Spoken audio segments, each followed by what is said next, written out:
The game against Sheffield United was an experience in which we saw a team devoid of creativity, a team without someone to provide that spark, to play the incisive pass in behind. We bided our time, we tried to wait for the right movements, but ultimately nothing was really forthcoming. Eventually Leicester's pressure and counter-attacking threat told, and Jamie Vardy was able to get on the end of a Cengiz Under cross to put them into the lead and ultimately take all 3 points. Now, the fallout from that game was a lot of people calling for Houssem Aouar to have been signed instead of Partey in the classic Arsenal fan reactionary style. And so what I thought I'd do is go into some of the reasons as to why Thomas Partey was still, of course, the right decision to prioritise. This is not me saying that we shouldn't sign Houssem Aouar in the future. It is my argument to say why Partey should have been, and quite rightly was chosen, as the priority for the summer.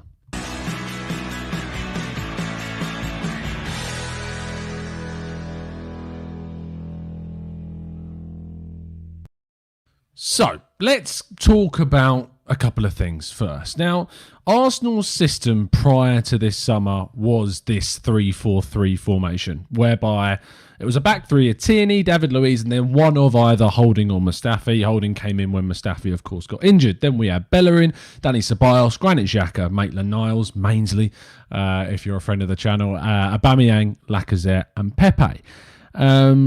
This was kind of, obviously, the front three did interchange. We saw the likes of Saka come in as well. Nelson played a couple of games and Nketiah played a couple of games. But the back three and the midfield four against Manchester City and Chelsea was of this ilk. This is what we saw in those games, where we saw so much success. Now, whilst we won big games against the likes of Liverpool and City and Chelsea, playing in this formation, what the issue is with this formation, whilst successful, is that it is quite passive. It is very defensive. It is not the most creative formation. And we started off this season again playing this formation.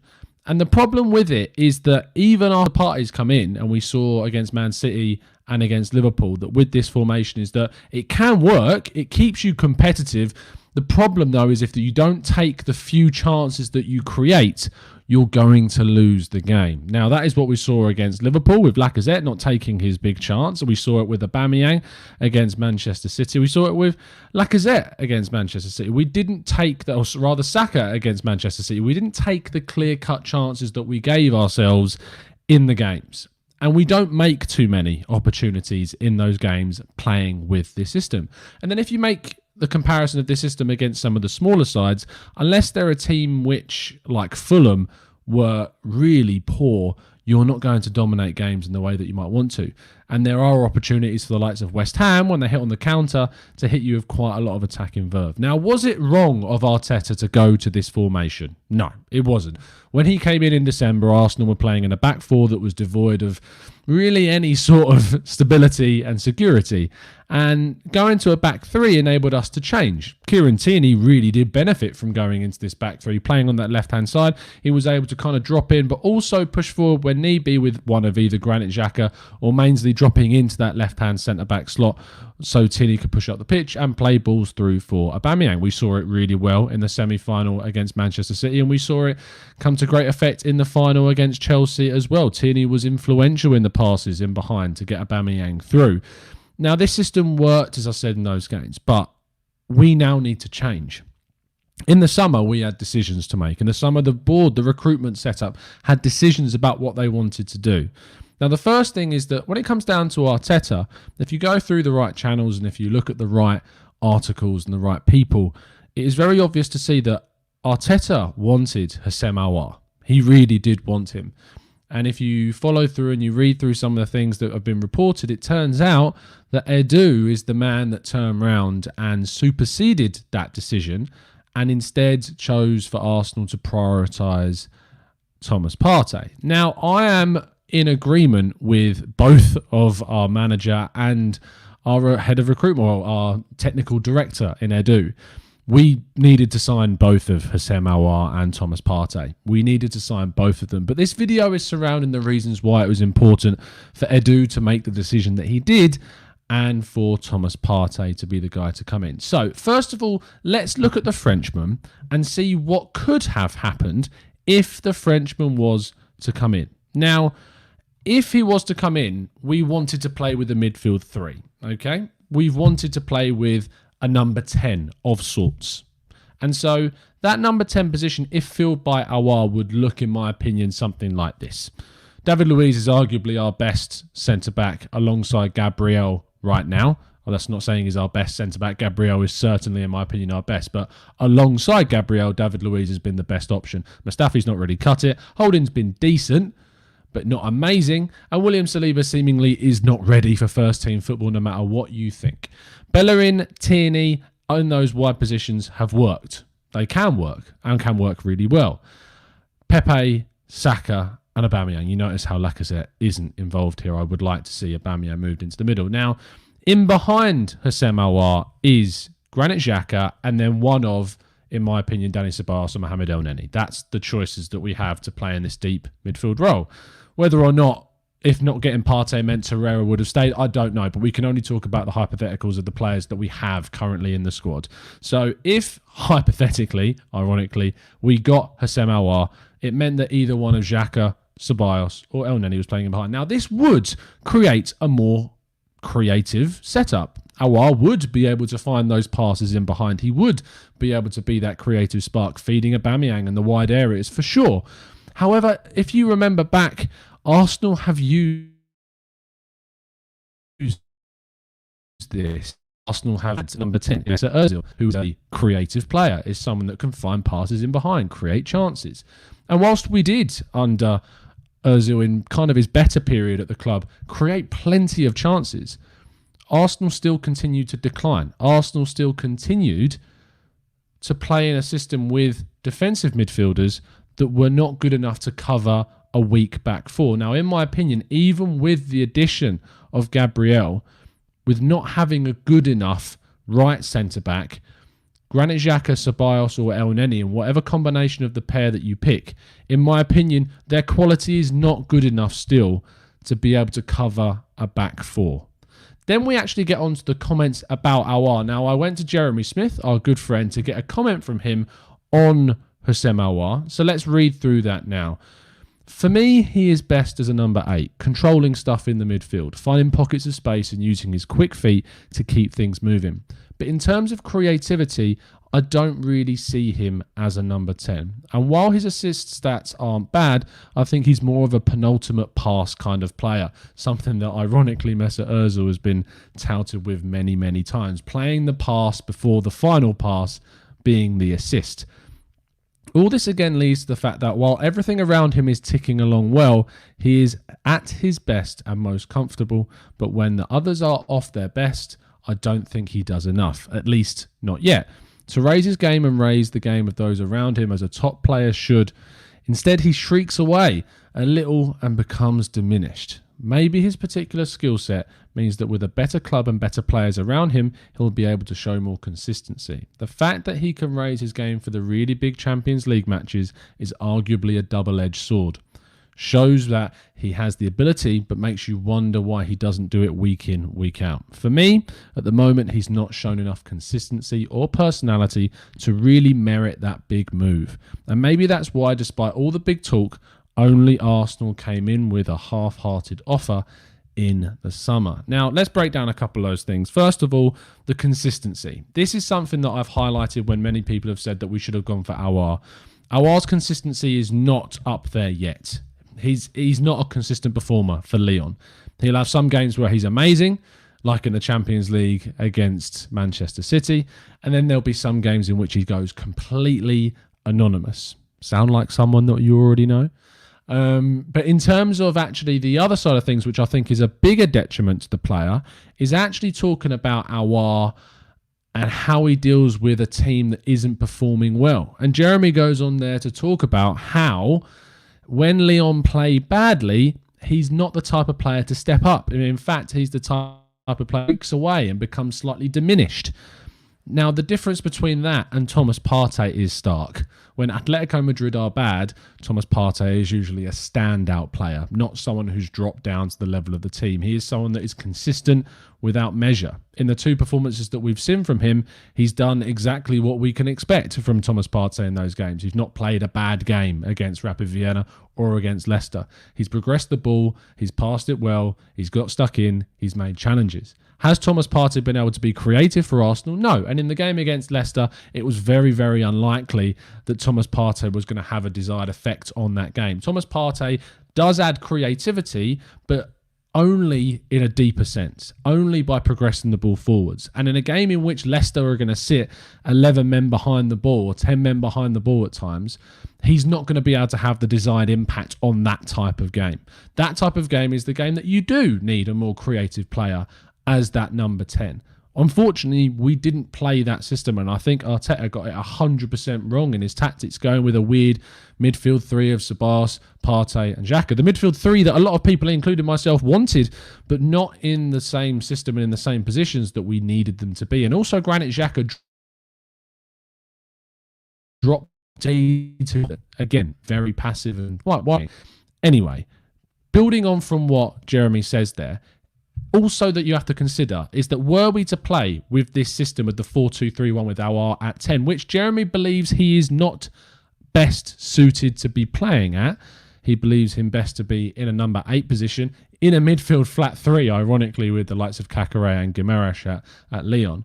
And actually, from speaking to Jeremy, he talked about how Kakare is someone that you could depend upon, to be that more consistent figure. But the problem I have most with this is that if we was to sign Aouar over Partey, it still leaves the problem of having 2 deeper midfielders that are flawed. 2 deeper midfielders that are not good enough alone, on their own, to be the deeper midfielders. And it means that that back 4 wouldn't be able to exist, because Arteta changed from a back 4 to a back 3 to compensate for our defensive weaknesses both in midfield and in defence. And that would therefore mean if only Aouar came in and we signed no quality deep midfielder alongside him, we would end up having to go to a 3-4-3 once again. And that means that Aouar would either have to play as one of the midfield 2 alongside a Ceballos, a Xhaka or an El Neni, in which they would then have an immense amount of defensive pressure on themselves to be that sole defensive force within those 2. Whereas Aouar would be looked upon more, whilst he can play deep, his main emphasis is obviously more forward thinking. Or you play Aouar in a wider position, which he has also done for Lyon. But again, you would then limit how good Aouar could be on the pitch. So for me, we had to buy Partey first. Partey had to come in to enable us to go to then the next step. The next step being that creative player. Build the base with Partey, get us transitioned into a back 4 with a number 10. Then bring in the Houssem Aouar, then bring in the creative force. Now, if we then look at a 4-2-3-1 with Partey, this is how I feel that is one of the options that we have to step up with the players available to us at the moment. Partey and Xhaka playing in a pivot, not with Xhaka dropping into the centre-backs, playing next to Partey. The number 10 role is a little bit confusing and there's many options that you could go for. At the moment, I think Saka has to be that player. For me, Saka is our most creative player in the team and can play centrally and has done. Then on the left-hand side, I've put Willian there. That is the biggest controversial point of this team. For me, I'd rather Willian wasn't anywhere near sort of being a starting figure in this team week in, week out on our best team. I'd rather it was Saka on that left-hand side. I'd rather that we'd have signed someone to go in that number 10 slot alongside Partey and Xhaka. We didn't. And so at the moment, until at least January, I would like it to be Saka. Now, fingers crossed, in the Europa League, we can see some experimentation with some other players playing at 10. I would like to see Emile Smith-Rowe come in. I would like to see him given time in the Europa League. If he really turns a corner, if he really performs in those games, there is no reason why you can't give him some minutes to try and experiment and give him a chance to flourish in the Premier League. If it doesn't work, it's an experiment that didn't go to plan. But at the moment, we've not got too much to lose in trying to add creativity to this team with the players that we have selected for our Premier League and Europa League squads. Willian, Pepe, Aubameyang as a front 3 is a possibility. I believe that Saka should supersede Willian. But there's no one in my mind that can be more creative in the number 10 role. You could put Saka wide and put Ceballos into that central attacking midfield role. But I have concerns about the Spaniard that he might have transitioned too much into a more defensive or just sort of a number 6/8 type player, meaning that he couldn't really operate as well as an attacking midfielder that he did do at Real Betis and, of course, at Real Madrid as well. There's lots of things. But what I will say is the impact that Partey is having on the fullbacks is already being seen. These are the heat maps for Tierney, Partey and Bellerin against Leicester City. Now, Partey, you can see there has been very disciplined. You can see how much he kind of skewed to the right-hand side when he was deepest because of how much Xhaka was dropping in. So he had to skew there. But beyond just past the centre circle, he doesn't really venture too much into the opposition's half. Actually playing quite a disciplined role similar to that as what he played at Atletico Madrid. I'm hoping, and obviously this was against the Leicester side that sat back and defended for most of the game and finally hit us on the counter. Partey against some of the other sides that will come onto us, will attack us. Maybe we'll see it more against Manchester United, and it'll be interesting to see a comparison of the heat maps in those games. But what you can see from the fullbacks, especially with Tierney, is how far up the pitch those fullbacks were able to travel, knowing that Partey was there, and even though we only had two centre-backs defending. Bellerin, I feel, was a little bit more, and you can see that, a little bit more disciplined, a little bit more wary on that right-hand side. Knowing that Xhaka was dropping in a lot on that left centre-back slot meant that Tierney could really push up. But we need to break away from that because by Xhaka dropping in, it really did limit us. And we lost that midfield advantage by Xhaka dropping in at centre-back when Tierney pushed forward. By Xhaka dropping in, you then lose that midfield and pushing up. Same with Bellerin, is push players forward and be confident, know that Thomas Partey has the ability to cover us. But ultimately, we haven't quite grasped that aspect yet. The biggest challenge of this video is falling down to Mikel Arteta. What does he do? How does he change things? How does he experiment? Is he going to be brave? When we come up against Manchester City this week, now it's coming around very, very quickly, he's got a decision to make. He can either choose to go to 3-4-3 and play in the system that we've seen him playing before and do well against some of the bigger sides like Chelsea, Man City and Liverpool last season. However, from this season, what we have seen is unfortunately that system keeps us in the game, makes us competitive and ultimately does shut down quite a few of their attacks. But ultimately we create few chances, and when we do, we've been very unfortunate and sometimes just a little bit silly to not take those chances. And if that happens against Manchester United, we will lose the game because we won't take the chances that we get. We might get lucky and nab a draw, but if we don't take the chances that we give ourselves, we will not take anything from that match. It sounds simple, but it's ultimately something that we've seen before. And with what Arsenal need to do is that Arsenal actually should be risky. We should take a risk against Manchester United. We should continue with a back four and we should try to play with a midfield three with a creative number 8/10 playing ahead of a midfield pivot. And if we do that, there's an opportunity that we could find the spaces in behind to get the likes of Pepe, Aubameyang and Saka or Willian or whoever it is that forms that front line. But we need to work out how we are going to add someone creative in behind the front line. This video has always been about Thomas Partey being the guy that should have been brought in ahead of Aouar. Partey coming in is that player to enable us to switch to a back four. We've seen it already against Leicester and the impact that it's having on our fullbacks. You can see that with the heat maps that I showed you a second ago. I want to see Aouar come in. I'm not saying that at all. I'm not saying that he's a worse player. I'm not saying he's a bad player. All I'm saying is that we've made the right decision by bringing in Partey now so we can transition to a back four.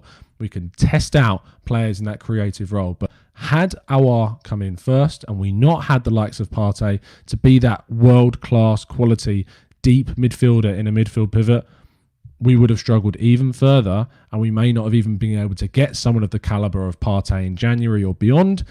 But the thing is, by bringing in Partey now, we've got plenty of opportunities in the transfer windows coming up to bring in someone of a creative measure. And I should add that even though I love Dominic Szoboszlai, don't get me wrong, I love the guy. I'd happily do a video on him every single week. And you guys know that. But I'm mature enough to admit that Dominic Szoboszlai does not solve all of our creative problems if he was to come in. The kid's 19, 20 years old. Like, he's not coming in and solving the problems that we've got as a number 10. He gets a lot of assists from set pieces and less so from open play positions. I think he's a fantastic young talent that could transform into something world class. But in January, I want to see Arsenal bringing in someone really that can transform us in a number 10 role. Aouar could be that person.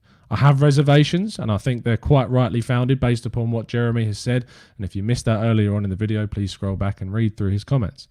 But ultimately, Arsenal made the right choice by bringing in that quality base of the midfield. There is an associated article with this piece. If you'd like to read it, click the link in the description. It will take you to 101 Great Goals, where I've written a piece explaining this in a little bit more detail than I have already. But I really appreciate the time that you've taken to watch the video, and I hope that's given you a little bit more insight into about how the impact of both players could have on the team and why it was right for Arsenal ultimately to go for Thomas Partey. There will be a podcast later on this evening where we're going to break down the Leicester game in more detail. Me, Drew, Adam, and hopefully another guest as well will be on at 9 o'clock UK time tonight, where I'll get involved a lot more with the chat box. Sorry that I've not been using it for this video. This was purely to break down the differences between them, but I appreciate you guys having the chat in there. Thank you so much for tuning in today for the video. I hope that you can tune in a little bit later on for the podcast and we can talk about this a lot more in detail, because I'm sure that it is going to come up. It's been a pleasure to speak to you. Drop a like on the video if you enjoyed it. Please subscribe to the channel if you're new around here and hit that notification button so you never miss a show. It's been a pleasure to speak to you, as it always has. And as always, up the Arsenal.